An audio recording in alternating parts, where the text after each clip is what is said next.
Welcome to Handcrafting Your Retirement with Brett Ramsey from Artisan Wealth Strategies.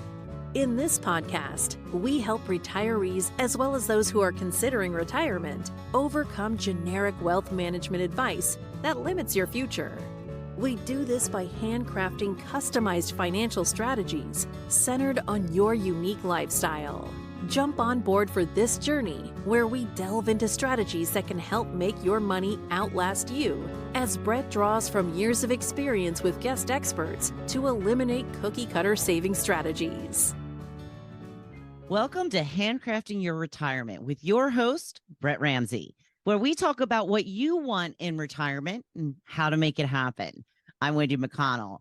Hi, Brett. How are you? I'm doing great, Wendy. How are you today? Oh, I am good, and I'm so excited. We have not one guest, but two guests today. Yes, we do. Two of my favorite clients. I can truly say that and mean it in my heart. So let's get to know them. I was going to do a little NASCAR reference there, one of my favorite guilty pleasure movies, because they're down in the Carolinas. And so in the movie Days of Thunder with Tom Cruise, there's the pit boss guy played by Robert Duvall. He says, "I know it in my heart, Cole." And so it's one of my little favorite lines. And so when I know something to be true, I say, "I know it in my heart." And I use my best North Carolina accent. So hopefully you're going to hear and get to know John and Mary today. But, I always like to start out with, I think, a story that helps people connect to why I think this is so relevant. And I think this story right here is not exactly John's story, but there's a few little elements of it that I think that John will relate to very well. But, this week we're dealing with something that we weren't expecting to deal with. My son had an accident, right? It was unplanned. And all of a sudden at 11 o'clock on a Saturday night, I was going to pick him up from school. And instead I got a call from the doctor in the health center saying that Grant he thought had broken his arm. So we're in the emergency room and we're going through all that. And we got released about 3 o'clock in the morning on Sunday. And everything about his summer just changed, right? Because he was supposed to be doing all of these things related to his ability to play sports, which right now he can't because he's in a big sling and he's going to probably have to have surgery, and everything changed. But quite frankly, nothing changed. I know that sounds really strange, but he's still 17. He's still alive. He's still going to move forward. He's going to eventually go to school and study something. And so although his path may not have been exactly the way he thought it was going to be, it's still a path and he's still going to move forward.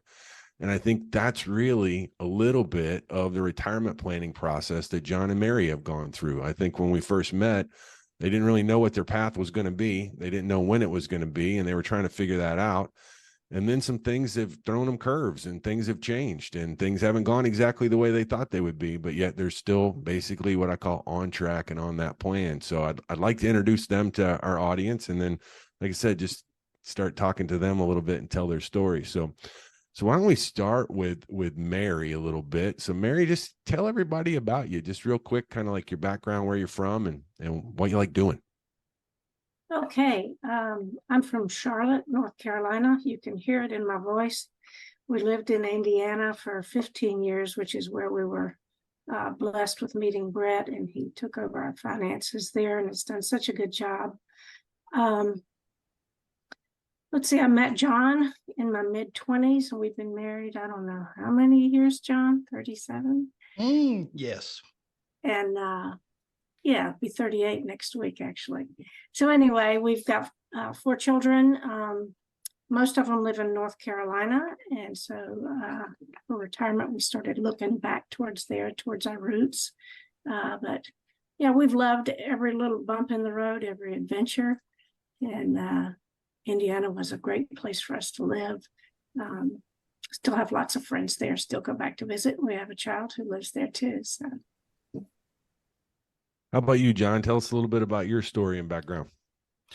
Well, I was the son of a Duke power person in North Carolina, as well as Mary. Her dad was a Duke power person.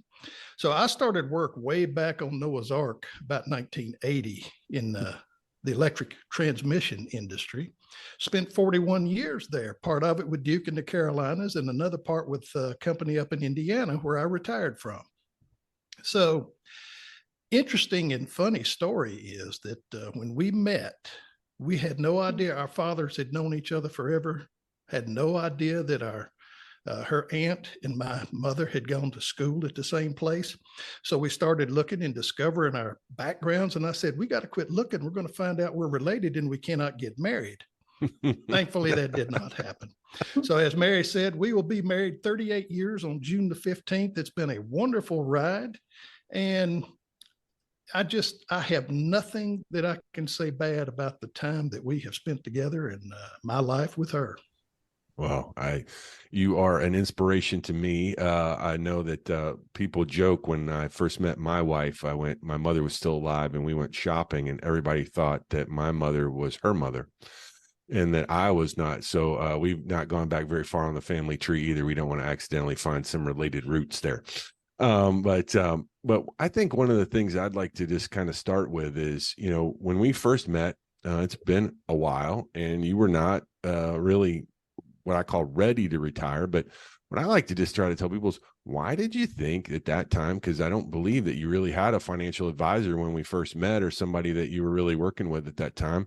Really just kind of what motivated you initially to meet with someone and to try to find someone to help you plan your retirement? Well, basically, the main reason I wanted to meet is we had finances in several different places. We did have a financial advisor down in Charlotte. But Indiana, that was kind of a remote. He really wasn't doing some of the things that we thought a financial advisor should be doing a little bit stronger for us. I had set a target monetary amount, a target age in which I wanted to retire. Life happens. When I first started working, in the industry I was in, you work 30 years, you retire with full company paid benefits. Well, Mary loves to say life happens, change happens. You said that earlier. So that got thrown out the door when you realize that your retirement and what you're going to be living on in the post-retirement years comes from what you and your financial advisor can do, not from what your company can do for you.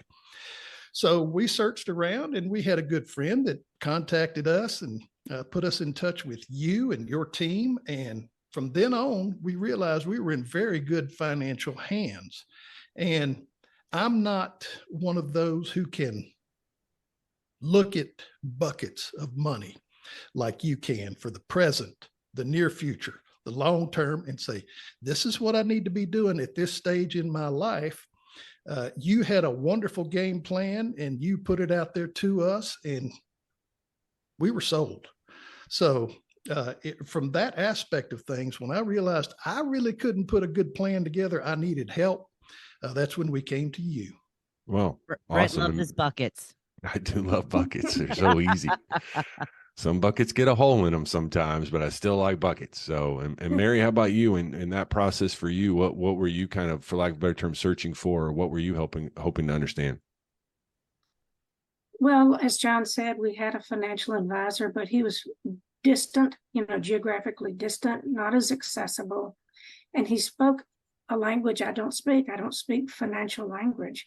I can understand buckets a little better. So I was just more comfortable face to face and with the way you communicated. So that put me immediately at ease, and you came upon high recommendation too. So I was comfortable with that. So.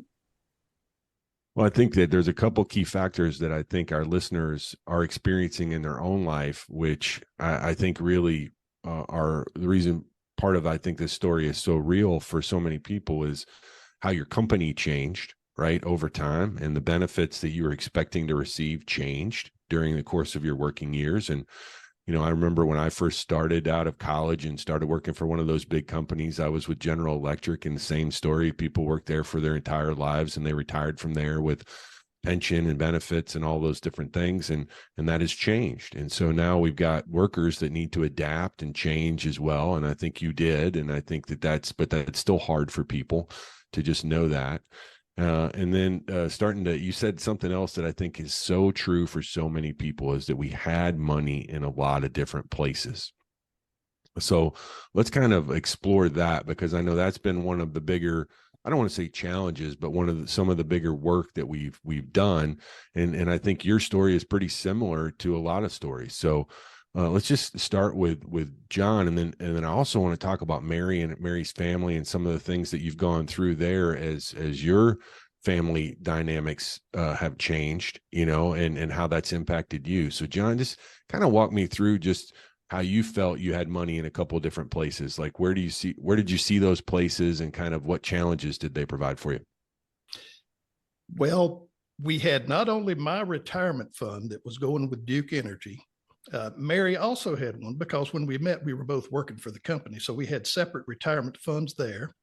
We did have a financial advisor in Charlotte who had a lot of money wrapped up in a number of different places that had come mostly from Mary's side of the family and from some of the income that she had had from there. Plus, we had our own bank accounts and things like that. So consolidating what we had was a pretty big deal for me to just understand, what do we have? Where is it? What can be utilized when? And just being able to take some of those funds and being flexible like you and your team are with what you can do with them and where you can move them to get your best bang for the buck, as they say. So that's kind of where we stood. Like I said, we were in about 3-4 different places, and just finding someone who could consolidate that and make sense of it, to me, from a financial aspect, was a big deal. Right. And I know that getting the whole picture is sometimes a bit of a challenge for people, because like you said, it's in a lot of different places, and people don't, if everybody would have seen us just getting connected to the technology this morning, I don't think that you're unusual in that regard, right? It's been a big change in terms of what the computer and your cell phone can do and where that information sits. And that can be difficult into what I call kind of aggregate, or bring it all together and create that simple picture. And so, Mary, I know you had some things going on with your family, and maybe, just kind of share with us some of the challenges or the backgrounds and things that you've gone through as that estate has settled, and some of the things that you guys had to deal with. Yeah, my mother's side of the family was pretty big into real estate. And when my mother passed away, I inherited a few homes. I was young when she passed away. My father managed them, and we grew it. And then when I took over, I grew it. Probably the thing I learned from this is you try to grow up, and I grew out, which is important. So I had more, but of the same thing. And I think I needed to diversify the type of rental property I had. Long story short, when we moved, it became harder to manage these properties out of state. And we would have been land poor if we'd kept hold of them. So the writing was on the wall. It was time to sell. We got rid of them. And as the state settled, you worked with us quite a bit on this, Brett, in terms of taxes, as well as what to do with the money that came in from the sale and things like that, since I'd held a lot of the properties so long.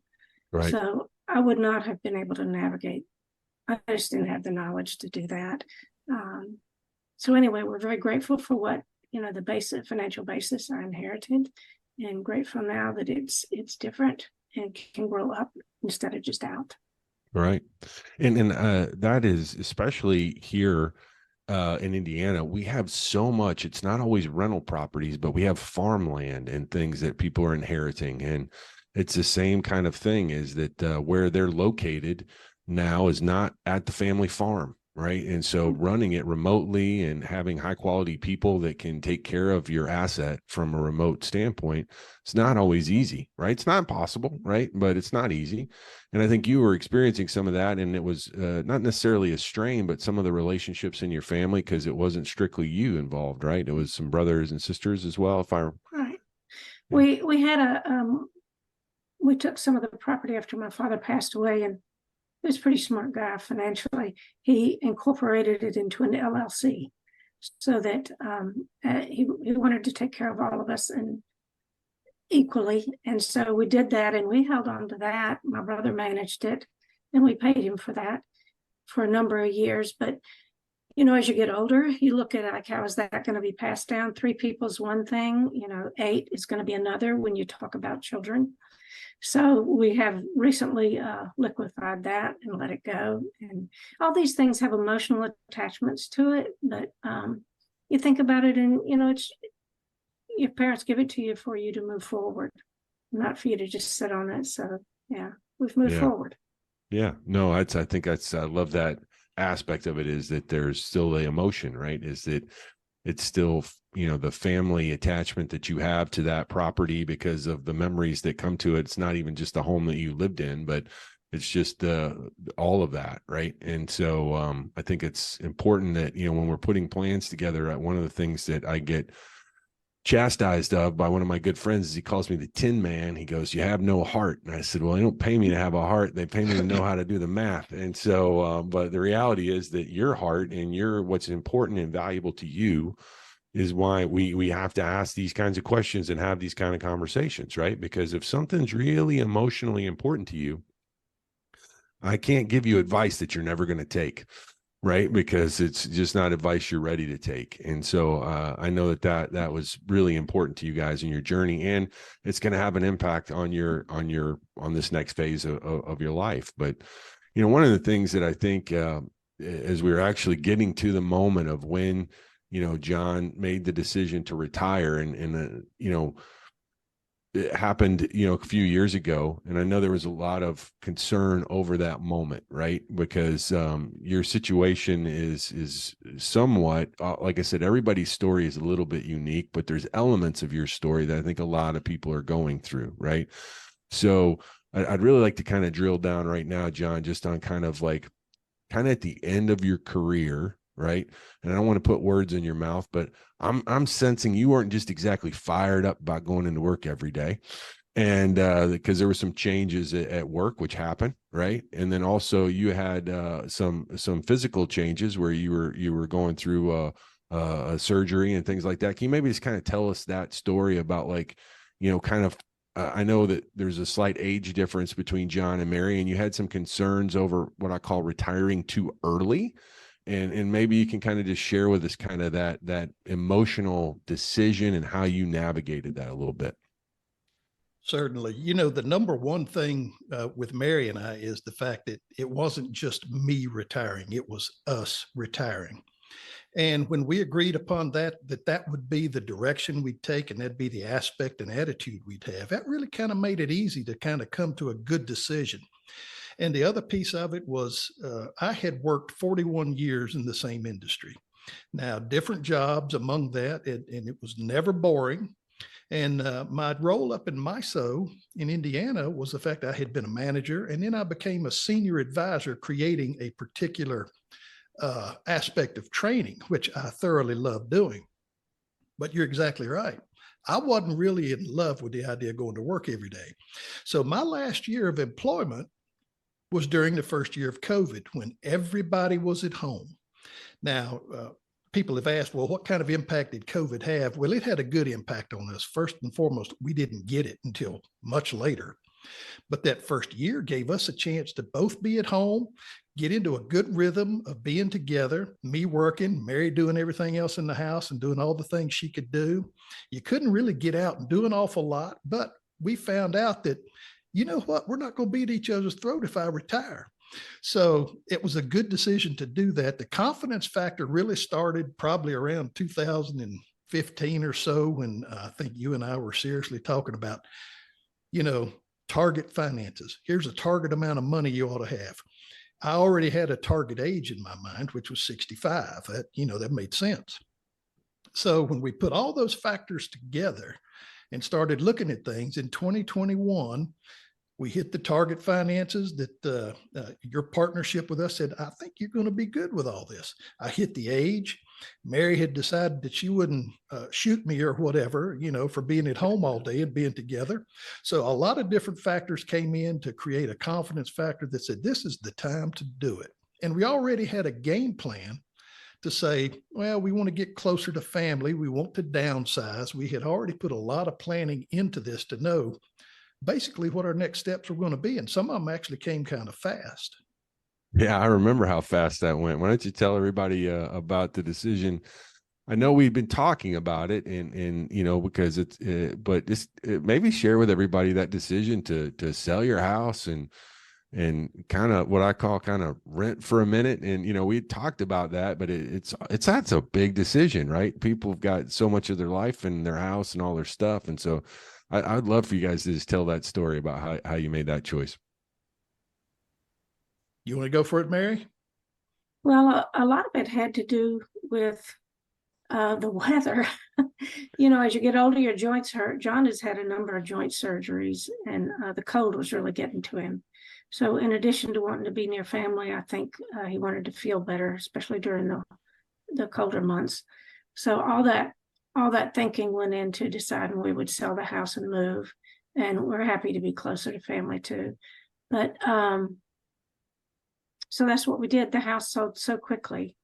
And we said, well, let's go live at the beach for a few years, because we didn't have grandchildren and we could play a little bit. And this is on the front side of kids, we were busy with careers and stuff. We're on the back side of kids being home now. And we could look forward to maybe just being a couple and playing in ways that we hadn't before.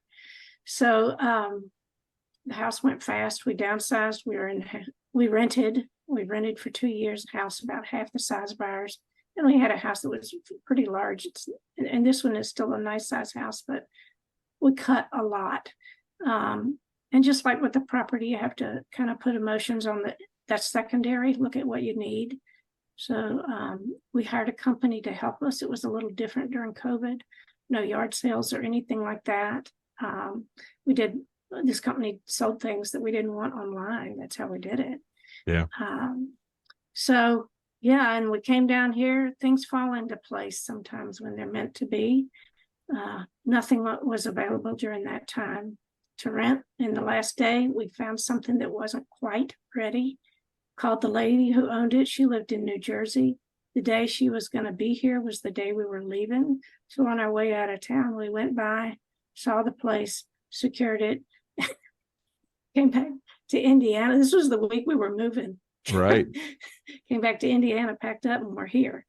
So it was a whirlwind, but we've been very happy. And your advice to us, Brett, was to rent, to be sure we like it here. Yeah. And we do love it. But, the surprise was, we kind of wanted the kids would come and they would play, but we didn't see enough of them. So we're about 5 hours away from them now. We'll be within 20 to 40 minutes of them when we move. So I think that's going to be better, in hopes that grandchildren will one day be here. Well, there's a couple of spots in that story that I think Mary glossed over. Was I think if you put your house up for sale on a Monday and it was sold by Thursday, if I'm not mistaken, it was like within 2 or 3 days. And then they were gone in a month. Like it wasn't much longer after that. Yeah. They were out the door to South Carolina. And but I think there's a couple aspects to that story that maybe John can expand upon a little bit. Is the first thing is I'm not someone who has like magic secret formula, but I've watched people do this enough to understand that this decision to sell and downsize and relocate pretty far away, right, from where they are currently. I just gave them the advice of, hey, try it first before you buy it. So maybe rent, make sure you like the area, find the area. So maybe, I know that was advice at first. I don't want to say that you were like, I don't know about that, but like, I know John was a little concerned about the equity in the home and all that kind of aspects of it. So maybe you can just kind of how that felt to do that. And then maybe your experience now that you've rented for a little while and making a more confident decision kind of in your next home purchase. Certainly. The aspect of renting was never a very positive or something I really wanted to do. Even when I moved out from the parents' house and I wanted to be on my own and I was renting, I debated almost every month when I handed in that rental check, do I want to be doing this or do I want to be buying something? So when Mary and I got married, we had owned our own home forever until we retired. And we took to heart your advice to rent, saying you avoid a lot of expenses, property taxes, odds and ends like that. And, just the mortgage and things like that. Now down here at Hilton Head, our rent payment is going to be more than the mortgage payment we're going to be making when we move back up in a couple of weeks to Davidson, North Carolina. But that didn't really matter. The rental aspect was we didn't have to worry about the place. There's an owner that we call. They'll take care of things if we need things taken care of.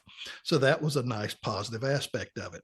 But you're absolutely right. You mentioned that rental thing. Mary was on board with that from the get-go. I just kind of thought about it. Oh, you know what? I'm an owner. I'm not a renter, but I cannot argue with how that worked out. And, you know, I retired February the 1st in 2021, and we moved out of that house at the end of May. So as we said, that was a pretty quick turnaround to get down here. And things worked wonderfully here. Like Mary said, we've been here 2 years. It's been like a 2-year beach vacation. We have gotten out and had a ball with each other. We have traveled. We've been on cruises. We have been to the Canyonlands. We've been to Yellowstone. We've done a number of things, a lot of it because these are some of the things that we planned to be a part of our retirement. And I can't say it enough how much you and your team have helped us to make that a realization. We even bought a truck. Now, I'm told that it's Mary's truck and my toy. I don't know if I go along with that 100%, but the truck's name is Baby. Baby. So Well, Baby's had some adventures, I'm guessing, because I do follow Mary on Facebook, and she posts all of your trips and things like that. And I do think that it's really important that you share with our listeners. I mean, you just rattled off a few of them, but I mean, you guys are living your best life, it looks like, from that standpoint. I mean, is there anything that you're not doing that you want to do? Or, you know, I mean, I feel like you're doing the things that you plan to do. How do you feel about that? I got to say, so far, so good. And we're looking forward to continuing to do it. I mean, Mary loves kayaking. So we're going to have to find a location at the new house where we can go do that. We love to bike and hike and play golf and do a number of outdoor activities, which have been wonderful here. They'll be wonderful up in North Carolina. The traveling is something that I wanted to do forever. And when you're raising 4 children, sometimes that kind of gets pushed aside. And Mary is a wonderful travel agent and tour guide. And I kind of counted down the number of places we've been just the other day and made a list. I can't remember. I think it's 38 of the states, a number of the national parks. We've been to a lot of places. And I do not want that to come to an end. And a big part of that is you manage what you've got, you manage your health, you manage your desires, and you partner with your wife or your husband or whoever it is to kind of make sure you're on the right track doing the things you want to do. And that's my aspect of it. And Mary, what would you like to add to that? I think we're very lucky and blessed. We did build some travel expenses into our budget. Each year, we try to do something with the kids, and that's important. Growing up, we did that with my sister when she moved to Seattle, Washington, and the rest of us were in North Carolina. It kept the cousins close, and it kept all of us, feeling more connected as a family. So we try to do a little something every year with the kids, and they love it. So hopefully we'll be able to continue that. That's the first travel piece for me that we do. As far as the stuff that John and I have done, we're running as hard as we can while we've got our health.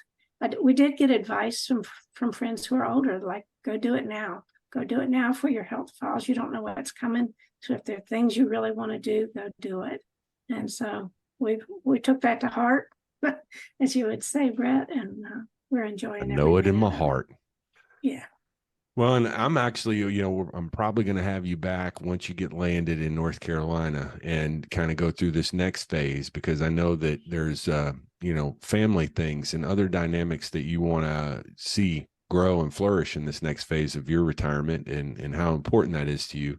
But I really wanted our listeners today to hear this story of, I think we started meeting at, putting all the math together about 5 to 6 years before, quote unquote, the retirement date. Right.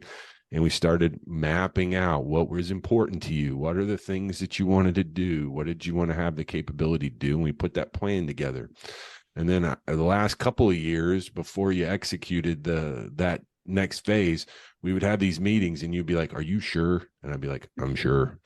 Why? Because we knew what you were trying to do. And even with the house decision to sell, which came so quickly, right? We weren't expecting it that fast right after John left his company, but the market was right and you were ready and you took advantage of that opportunity because you were prepared for it. And yeah, it went fast, but wasn't unexpected. It wasn't something that you thought you'd never do.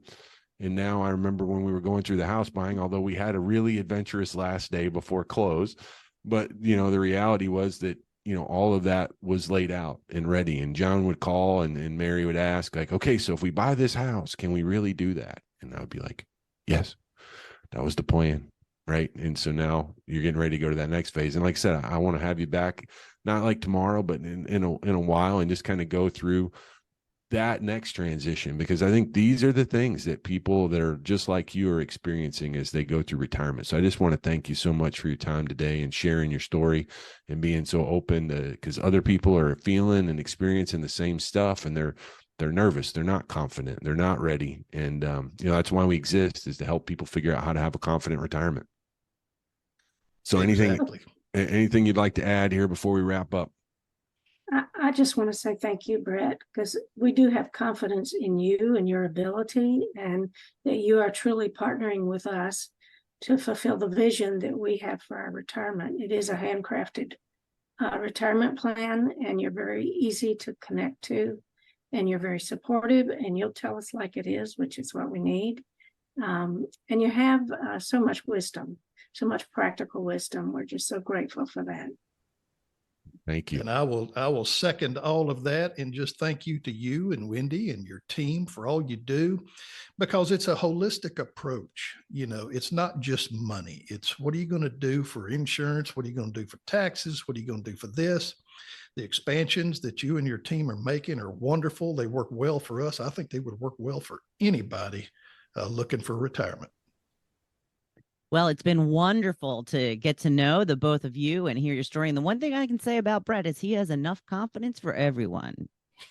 I don't lack in that department. No, it's been one of my challenges my whole life. Not at I all. know it in my heart. Because I know it in my heart. All right, Brett, how do we get a hold of you if we have more questions? Hey, we go to that wonderful intraweb place, that www. We go to artisanwealthstrategies.com. And from there, you'll be able to connect with us, get on my calendar, and find all kinds of exciting things, white papers and other interesting topics that you can download and get connected. And from there, like I said, we'll have an initial conversation and see if we can help you. All right. Thank you, John and Mary, for being here. Thank you, Brett. And thank you for joining us today. Please like, follow, and share this podcast. Until next time, I'm Wendy McConnell. Thank you for listening to Handcrafting Your Retirement. Visit our website at www.artisanwealthstrategies.com or give us a call at 317-660-2855. And don't forget to click the follow button to be notified when new episodes become available. The information covered and posted represents the views and opinions of the guest and does not necessarily represent the views or opinions of Artisan Wealth Strategies. The content has been made available for informational and educational purposes only. The content is not intended to be a substitute for professional investing advice. Always seek the advice of your financial advisor or other qualified financial service provider with any questions you may have regarding your investment planning. Securities and advisory services offered through LPL Financial, a registered investment advisor. Member FINRA, SIPC.